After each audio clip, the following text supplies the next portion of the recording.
Hello everyone, I'm Mr. Big T Anderson and I'm doing fanfiction readings. This time it's Monochrome by... oh god, I'm gonna mispronounce this, but I'm gonna give it a crack. Guille von Carter?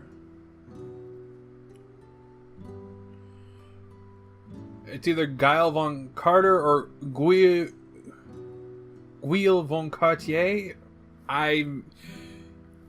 Tell me how bad I butchered that. If author, if you're out there, just on 0 is like semi butchered, 10 is a fail that needs to be put in the Smithsonian, please, and tell me which one is closer. Thank you. Sorry. Anyway, yeah.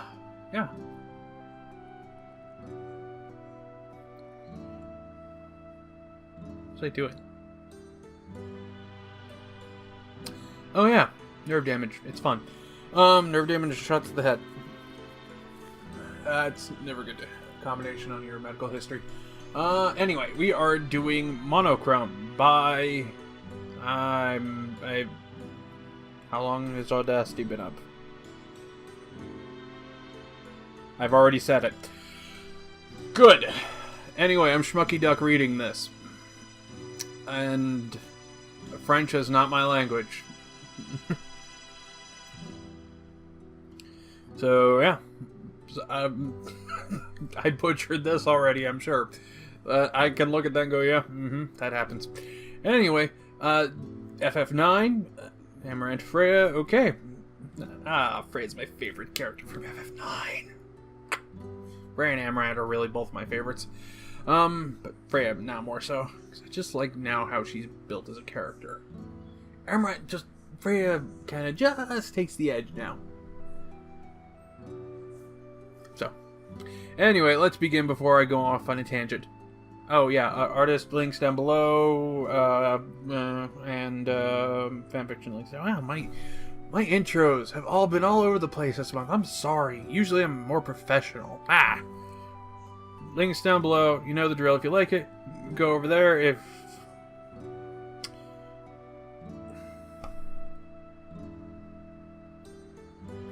we're just gonna start before I screw this up any further. Anyway, let's begin.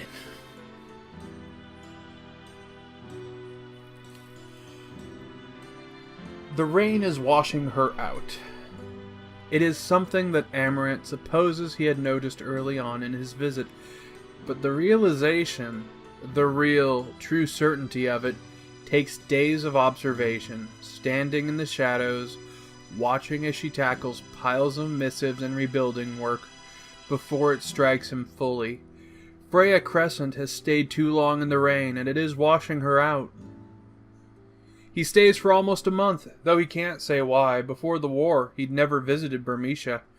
He does not like the rain, he never had a reason to go, and after the war he still doesn't like it, and the only reason he comes up with, standing 20 feet away from the mouth of Gizmaluk's grotto, trying to think of what to tell the rat when he inevitably saw her again, is that he has traveled everywhere else that the world could possibly offer. He does not tell her he is coming, nor does he ever suggest that he would want to visit.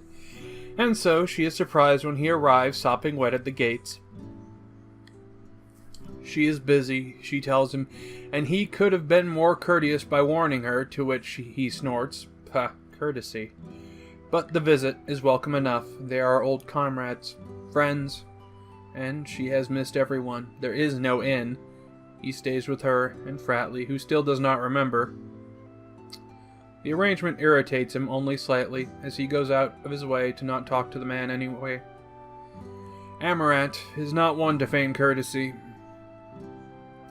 She did not lie when she said she was busy, and most of his visit she spends much of her time organizing relief and rebuilding efforts around the city, with her amnesiac lover at her side. Amaranth helps sometimes, wordlessly. The Burmecians are slow to trust, but he is muscle, and help is needed, so accepted it is grudgingly. Despite Lady Freya's confidence in him, the town is half dead and boring. He does it to keep busy. It is not long before he sees that that is what Freya is doing as well. They talk every night after dinner, once Fratley has turned in. She would convince him she is happy, and Amaranth thinks that maybe she should be. She has her city back, her lover back, or near enough. She is busy.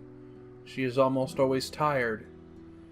But almost always she talks about how things are near enough the way that they used to be, that slowly things are being revitalized. Amaranth is convinced that near enough is not near enough for her. The rain is washing her out. The rubble heaps of once Burmecia does not bury her in work. She buries herself, and she burrows deeper into the piles. She does not try to dig herself out. He wonders if she is searching for something that she thinks she is missing, but does not voice his questions because he does not really want to hear the answer. She speaks in monotone these days. Monotone and monochrome. The rain has washed her out. He does not pity her. Amaranth Coral is not one to take time out to pity those whose wounds he feels are self-inflicted, and though she is a friend, perhaps one of the very few he would call friend in any situation he could conjure, from the shadows, he starts to look at her with a vague sense of disgust. The rain is washing her out, slipping deep past Slicker's skin and sinew, burying into her bones, eating at her youth and her life and her color, and soon he can see she will be just like the half-destroyed city she is killing herself to rebuild. Freya Crescent is already falling into a bleakness that is far too much like Burmecia itself for Amaranth's comfort. It feels like he is watching the rat bleed out of a wound she is for some reason trying her damnedest to avoid patching. It is frustrating and vile, and he does not pity her. He knows somehow that she would not want him to anyway. So he watches as she stumbles through the rain, trying to rebuild her city and her lover to their former glories. With her own bare hands, watches with growing disgust as she bleeds out into rainy puddles full of her own self, her own glory. He remembers the person that he had grown to know on airship decks and battlefields, and wonders where all of that life and Spitfire had gone. He fears that it has seeped into the ground with the rest of the rain, never to be seen again. He stays for a month. He can't take much more of it after that. It is not out of pity that he offers as he packs and she watches from the door for her to come with him. He does not know what it is, apart from the instinct of a fellow war veteran to save a dying comrade.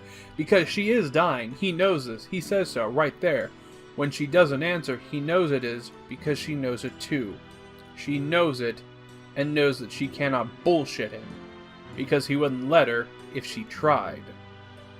He does not press it when she continues her silence and slings his pack, straps on his claws, and walks out of the house.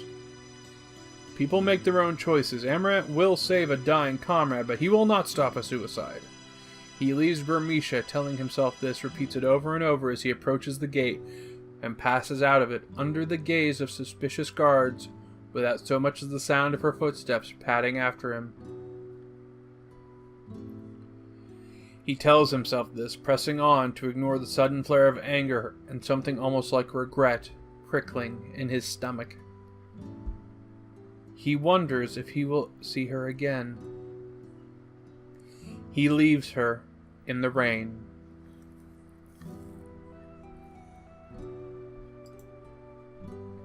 So hopefully you enjoyed that. You know what to do. I'm gonna go off and try not to butcher it again. Toodles!